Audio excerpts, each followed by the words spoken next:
السلام علیکم دوستو، آج کی کہانی شروع کرنے سے پہلے آپ سننے والوں سے گزارش ہے، ویڈیو پسند آئے تو لائک اور سبسکرائب ضرور کر دیجیے گا۔ کہانی سننے سے پہلے اپنے تمام کاموں سے فارغ ہو کر ہیڈ فون لگا لیجیے، کیونکہ کہانی بڑی دلچسپ ہونے والی ہے۔ یہ کہانی کراچی سے ولید نے ہمیں بھیجی ہے۔ کہانی کو ولید کی زبانی سنتے ہیں۔ میں گارڈن کا رہائشی ہوں۔ میرے سامنے والا گھر پچھلے 1 سال سے بند تھا۔ اس کے مالک شجاع بھائی اپنی فیملی سمیت لندن میں تھے۔ چاچا ظہیر شجاع بھائی کے والد جو یہاں رہتے تھے، پچھلے سال جب ان کا انتقال ہوا، گھر کو تالا ڈال کر محلے کی نگراں کمیٹی کو چابیاں دے دی گئی۔ اس گلی میں ہمارا بچپن بیتا ہے۔ میں اور حامد بچپن کے دوست تھے۔ ہم دونوں باقاعدگی سے رات کے کھانے کے بعد گپے لگاتے تھے۔ 12 بجے چوکیدار ہماری گلی میں سیٹی بجاتا ہوا آتا۔ ہم سمجھ جاتے کہ 12 بج گئے ہیں۔ ہم گھر جانے کے لیے اٹھ جاتے۔ وہ دوسرا پھیرا 2:15 بجے لگاتا تھا اور تیسرا 4:15 کے آس پاس۔ مجھے اس کی یہ ٹائمنگ اس لیے پتا تھی کہ ان دنوں میری فراغت کے دن تھے۔ میں رات بھر جاگا کرتا تھا۔ کبھی کبھی کتوں کے بہت زیادہ بھونکنے پر میں باہر گیلری میں آ کر جھانک لیتا تھا اور کبھی بلا وجہ بھی چکر لگا لیتا۔ ایک رات 1:30 بجے کتے بہت بھونکنے لگے۔ مجھے کچھ عجیب سا لگا۔ میں عاجز ہو گیا۔ میں اپنے کمرے میں بیٹھا CID دیکھ رہا تھا اور وہ مجھے ڈسٹرب کر رہے تھے۔ میں چلا کر باہر گیلری میں آیا تو دیکھا کہ کتے چاچا کے بند مکان کے دروازے کو دیکھ کر بھونکے جا رہے ہیں۔ مجھے کچھ عجیب لگا۔ وہ جو کہتے ہیں نا، کچھ تو گڑبڑ ہے دیا۔ میں بغور جائزہ لینے لگا۔ پتہ نہیں انہوں نے کیا دیکھا تھا کہ بھونکے جا رہے تھے۔ میری زندگی میں کوئی بھوتیا تجربہ مجھے کبھی نہیں ہوا تھا اور نہ ہی میرا اس طرف دماغ گیا۔ مجھے تو کوئی اور ہی بات لگ رہی تھی، اس لیے میں اپنا موبائل لے کر ویڈیو بنانے لگا تاکہ ثبوت ہو۔ حامد کا گھر گلی کے کونے پر تھا۔ پہلے میں نے سوچا اس کو فون کروں، لیکن پھر ویڈیو بنانا زیادہ ضروری لگا اور پھر کتے ایک دم چپ ہو گئے۔ میں جذباتی انسان ویڈیو بنانا چھوڑ کر فون سائٹ پر رکھ کر کھڑا ہو گیا اور گیلری میں آدھا لٹک کر دیکھنے لگا کہ یہ کیوں چپ ہو گئے۔ پھر میں نے جو دیکھا وہ بہت عجیب تھا۔ میں نے دیکھا کہ ایک لمبا کالا سا آدمی اور اس کے پیچھے کوئی عورت ہے۔ وہ چاچا کے گھر سے نکلے ہیں۔ وہ کتے ان کو دیکھ کر چپ ہو گئے جیسے وہ ان کے سردار ہو۔ اچانک اس عورت نے اوپر مجھے دیکھا۔ اس سے پہلے کہ میں کچھ اور دیکھ پاتا، میں بالٹی پر پاؤں رکھ کر کھڑا تھا۔ اچانک میرا بیلنس خراب ہو گیا۔ میں بالٹی سمیت اماں کے لگائے گملے کے ساتھ زمین بوس ہو گیا۔ اچھا خاصا شور پیدا ہوا اس سے۔ CID کے چکر میں اماں کا گملہ ٹوٹ گیا۔ میرا دل اس ٹوٹے گملے کو دیکھ کر زور سے دھڑکا۔ اب اماں نہیں چھوڑنے والی۔ لیکن اگلے ہی لمحے چوکیدار گلی میں سیٹی بجاتا داخل ہوا۔ 2:15 ہو گئے تھے۔ میں جلدی سے اس ٹوٹے گملے کو ہٹا کر بالٹی رکھ کر دوبارہ گیلری میں لٹک گیا، لیکن باہر اب کوئی نہیں تھا۔ کتے آرام سے کونے میں جا کر بیٹھ گئے۔ یہ کیا مصیبت ہے؟ میں ادھر ادھر سب جگہ دیکھ رہا تھا، لیکن سناٹا تھا۔ اہل محلہ بے خبر سو رہے تھے۔ چوکیدار جیسے ہی ہمارے گھر کے سامنے آیا، مجھے ایسا لٹکے دیکھ کر رک گیا اور اشارے سے پوچھنے لگا کیا ہوا۔ میں اس کو کیا بتاتا؟ نیچے جاتا تو گھر والے اٹھ جاتے۔ میں اس کو کچھ نہیں کا اشارہ کر کے اندر آ گیا۔ گرنے سے کمر میں بھی چوٹ لگ گئی تھی۔ اماں کا گملہ جیسے تیسے جوڑ کر واپس ایسے رکھ دیا کہ سامنے سے ٹوٹا ہوا نہیں لگ رہا تھا۔ میں نے یہ سوچا کل حامد کے ساتھ جا کر گملہ لا کر بدل لوں گا۔ میں پھر سونے لیٹ گیا۔ یہ سوچنے لگا وہ کون لوگ تھے؟ ہو سکتا ہے چاچا کے کوئی رشتہ دار ہو، کیونکہ ہم نے سنا تھا یہ گھر سامان سمیت بیچا جا رہا ہے۔ لیکن رات کے اس پہر کیوں آئے تھے؟ ہو سکتا ہے چور ہو، یا کہیں ایسا تو نہیں کہ کسی کا قتل کر کے وہاں ڈالا ہو۔ میں یہی سب سوچتا کب نیند کی وادیوں میں چلا گیا، پتہ ہی نہ چلا۔ میں نے سب کچھ سوچ لیا، لیکن یہ نہ سوچا کہ وہ کوئی مخلوق بھی تو ہو سکتی ہے۔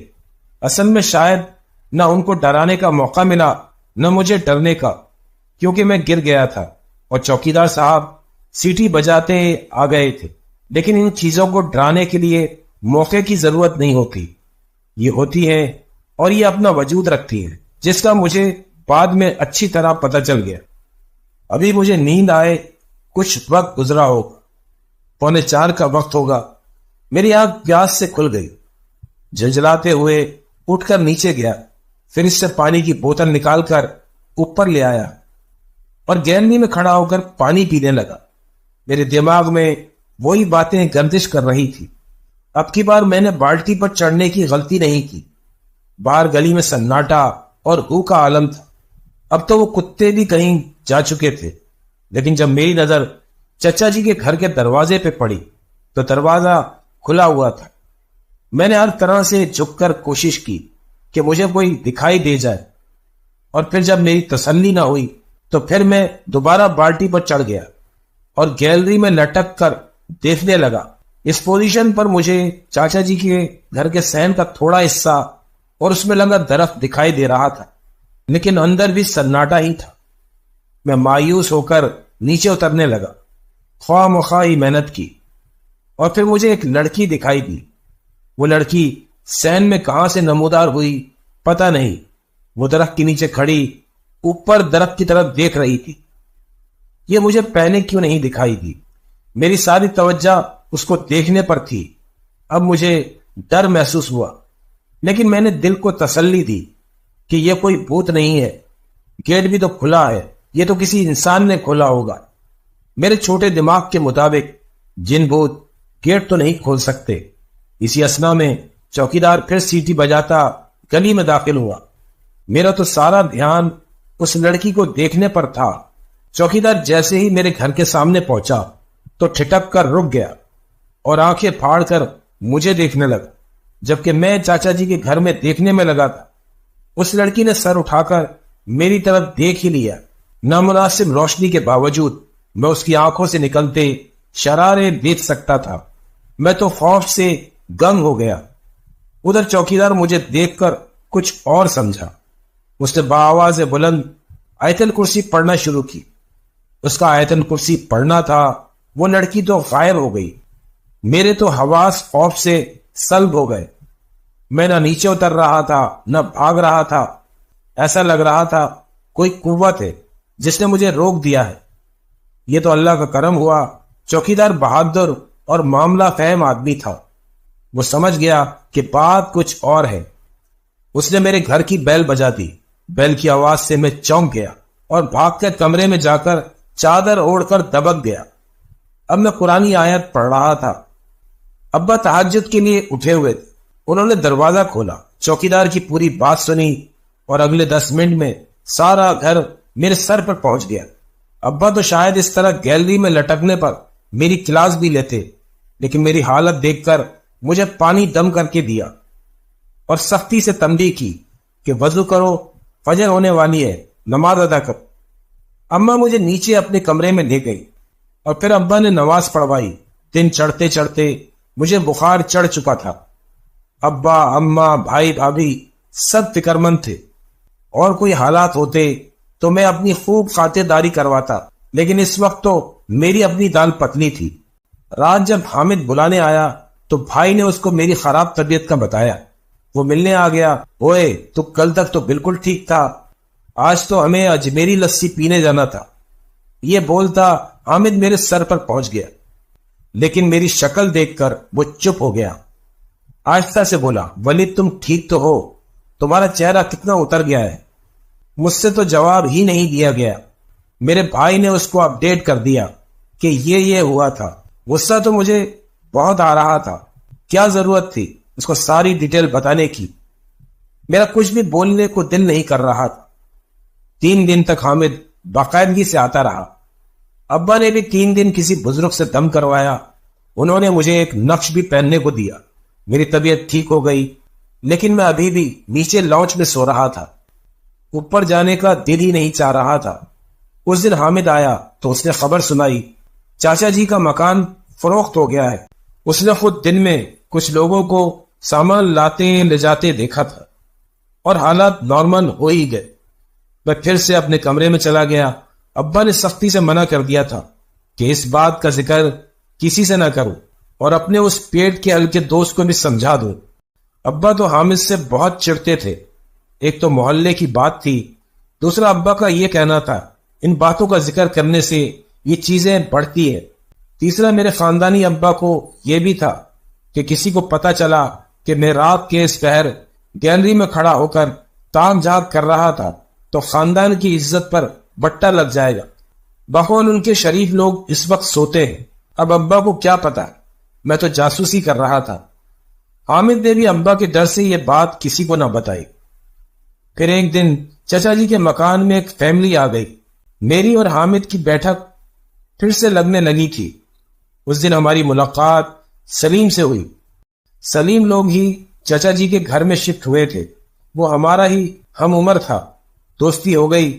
اب وہ بھی ہماری بیٹھک میں شامل ہونے لگا۔ خیر میں تو نہیں، لیکن حامد کے پیٹ میں مڑوڑ اٹھتے تھے۔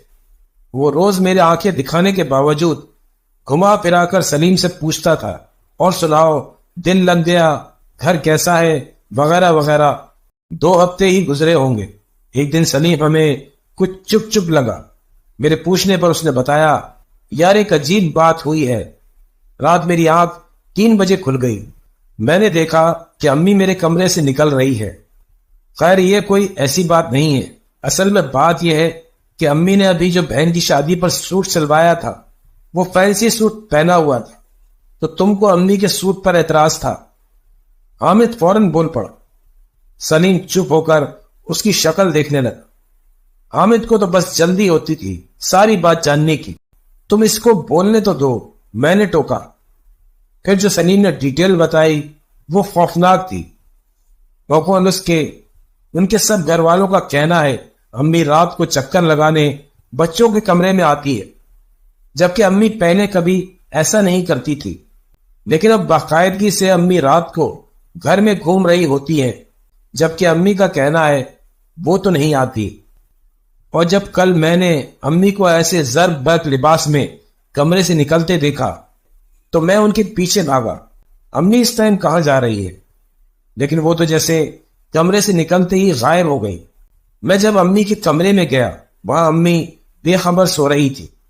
میں نے یہ بات گھر میں کسی کو نہیں بتائی، جب سے مجھے خوف محسوس ہو رہا ہے۔ یار ولید یہ وہی تو نہیں؟ حامد جس طرح آنکھیں گھما کر بولا، اس کے اس انداز پر سلیم چونک گیا۔ اس نے پوچھنا شروع کر دیا۔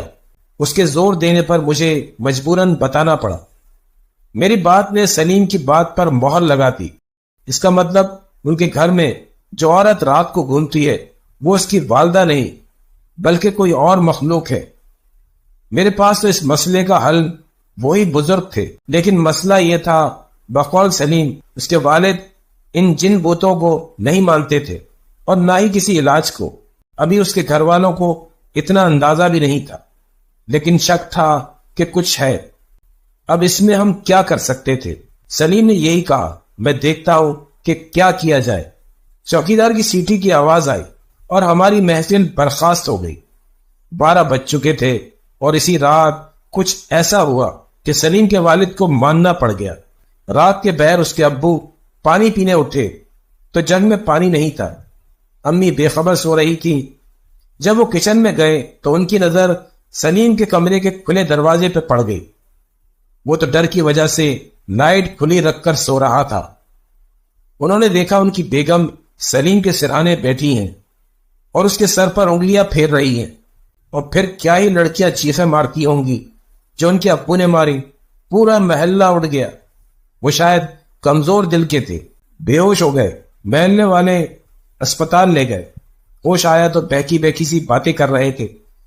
کچھ طبیعت سنبھلی تو انہوں نے بتایا ان کے ساتھ کیا ہوا۔ ابا کے مشورے پر وہ ابا کے ساتھ ہی ان بزرگ کے پاس گئے۔ ایک لمبا علاج چلا۔ اس علاج سے اتنا تو ہو گیا کہ ان لوگوں کو کچھ دکھائی دینا بند ہو گیا، لیکن مسئلے تھے اور چلتے رہے۔ خیر آج بھی اس گھر میں سلیم کے گھر والے رہتے ہیں۔ سلیم خود تو گلشن اقبال میں رہائش پذیر ہے۔